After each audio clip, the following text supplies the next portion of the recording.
your proud defender of the working class majority, Rick Smith. Anyway, here to talk a little bit about the infrastructure bill that's moved and how this is going to help affect working people and help rebuild our economy, our country, and leave something of a legacy. I've asked Tim Driscoll to come talk with us. Tim is the president of the International Union of Bricklayers and Allied Craft Workers. Tim, thanks for taking time for us. Yeah, good evening, Rick, and thanks for having me, and thanks for taking the moment to recognize Rich. His legacy, as you expressed, is long and deep, and I think the best way we can pay tribute to that is to make sure we're moving this country forward, both with respect to the infrastructure bill, but also the important work of Organize and Grow Act. No, absolutely. Two things we desperately need and working people in this country desperately need. Now, as I said at the beginning, there's the $1.2 trillion bill and the $3.5 trillion bill that got one step closer to being reality. Not that it's going to be an easy path. There are some people saying that it's not enough. Some people saying it's too much. Where do you think? Now, look, we definitely, this was a good start. The infrastructure bill is a great down payment. We know there's been a deficit here. And in fact, I'm going to apologize to you and the audience. I'm calling you from O'Hare Airport. My flight was delayed getting in, and so I've tried to pick the quietest spot. But if you had to do something looking around with all the infrastructure needs here, it's pretty clear. So to your question, yes, the infrastructure bill, great start. Roads, bridges, water, broadband, ports, all vitally important stuff.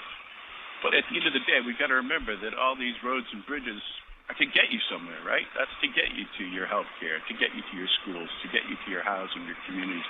We need investment across the board. So I think we have one great start, and we've got more work to do. Yeah, now, obviously, this is going to mean jobs. In fact, they've said 2 million jobs each year for the next decade. That means a lot of work, especially a lot of union work when you're talking about the building trades and getting things done and good stuff for your members, right? Absolutely. And look, great for our members and good for our communities, because when you put members to work, they're taking those dollars right back to their communities, and it's spending. It's a virtuous cycle, and it's going to pay dividends going down. But even more importantly, right, infrastructure, when you think about it, it's an investment. It's capital. We know that we're more productive, we're healthier, we're safer when all our infrastructure is functioning. It's long overdue. Congratulations to the Biden administration, Senator Schumer, and the leaders that helped get this through. And I recognize there's bipartisan support, and don't want to point fingers here, but I've got to point out that President Trump talked about this for 4 years. Mitch McConnell had been majority leader for 6 years prior. Nothing moved. It's no coincidence that we've got what we've got now because we've got President Biden and some great leaders that are making sure we're moving this forward. Yeah, the reality is as I said at the beginning, we're 14 years out from the bridge collapse in Minneapolis, and we've been talking about infrastructure for probably 20 years and haven't gotten anything done. If you got a thought for Tim Driscoll, president of the International Union of Bricklayers and Allied Craft Workers, give us a call, 347-345-2550. That's 347-345-2550. Now, Tim, there's a lot of stuff in this that we've been desperately needing. I mean, to me, I don't think it's near enough to make up for decades of disinvestment and decades of allowing things to break down. But one of the questions that keeps coming up is, do we have the people who are going to be able to do this? Do you have the members who are going to be able to pick up the work and move forward? Yeah, no, absolutely. We do, and we have the capacity to bring on more folks as the work necessitates. Your point about the decades of, just complete negligence is right on site. And so much attention has been focused on the roads and bridges and water, rightly so. But, the other parts of this, so schools, for instance, are the second largest sector of public infrastructure in this country. The GAO reports that over 53% of the schools need an upgrade or replacement. 1/3 of schools have portable buildings, those trailers that we're all too familiar with. It's third world conditions in a first world country. We need to address that. Same with our hospital structures. over 22% of people in this country receive their health care from public hospitals. That's going to require investment both in those who give the care and the facilities themselves. And we'd be negligent if we didn't talk about the state of the VA.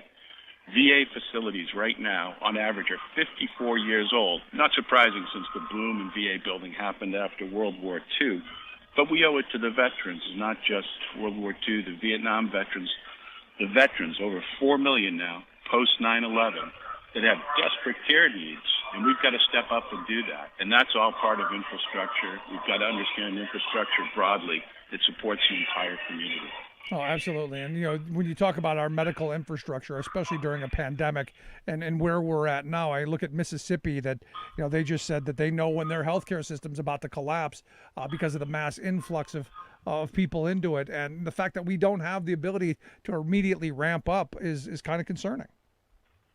It's amazing, given what we've been through. I mean, I'm thankful. I think where we were a year ago and where we are today with the tools we have available to us, what we know that works, and we have a situation developed like that, and we have some politicians, frankly, making more hay about their future run for office than taking care of the people who elected them. It's sad. It's criminal.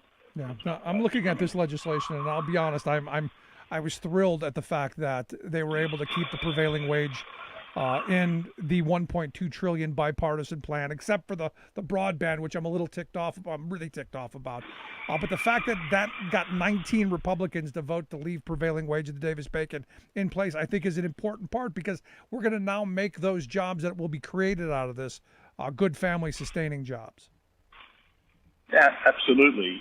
And, too often prevailing wage is knocked as somehow increasing the costs of projects. And the root of prevailing wage is that projects shouldn't be bid on the back of the worker, that your ability to pay someone substandard wages shouldn't be the difference between contractor A and B. But more importantly, prevailing rates are available to all workers on a job. It's not a union only. Now, in most cases, in a lot of our larger areas, it does reference the collective bargaining agreement and the standards that those workers have obtained.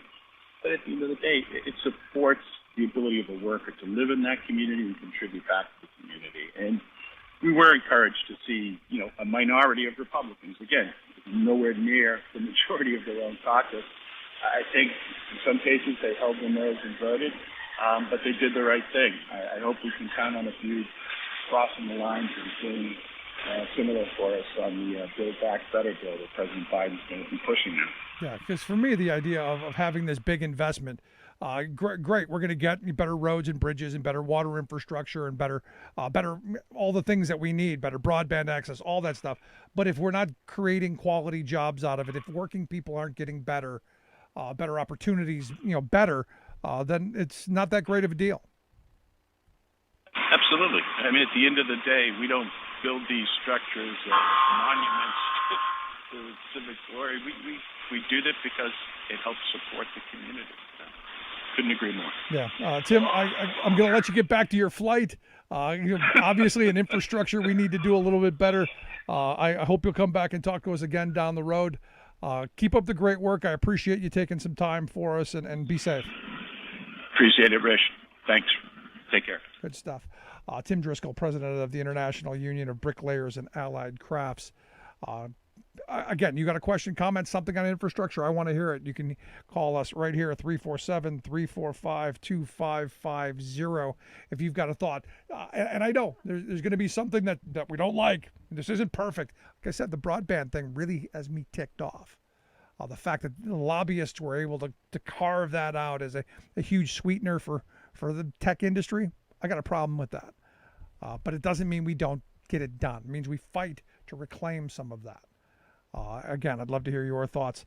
You can give us a call, 347-345-2550. Email me, rick@thericksmithshow.com.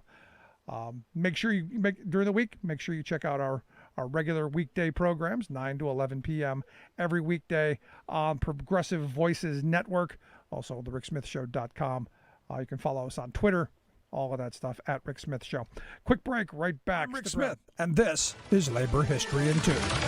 On this day in labor history, the year was 1936. That was the day that President Franklin Delano Roosevelt signed the Social Security Act into law. The act was a key piece of the president's New Deal, a series of federal programs responding to the ravages of the Great Depression. Social Security would provide an income for retirees and the disabled to ensure that they did not slide into complete destitution. On signing the bill, President Roosevelt, known for delivering memorable speeches, addressed the press. He said, quote, "Today, the hope of many years standing in large part fulfilled. The civilization of the past 100 years, with its startling industrial changes, has tended more and more to make life insecure. Young people have come to wonder, what will their lot when they come to old age? The man with a job has wondered how long that job will last. This Social Security measure gives at least some protection to 50 million of our citizens who will reap direct benefits through unemployment compensation, through old age pensions, and through increased services for the protection of children and the prevention of ill health." He went on to say, quote, "The law will flatten out the peaks and valleys of deflation and inflation. It is, in short, a law that will care of human needs and at the same time provide the United States an economic structure of vastly greater soundness."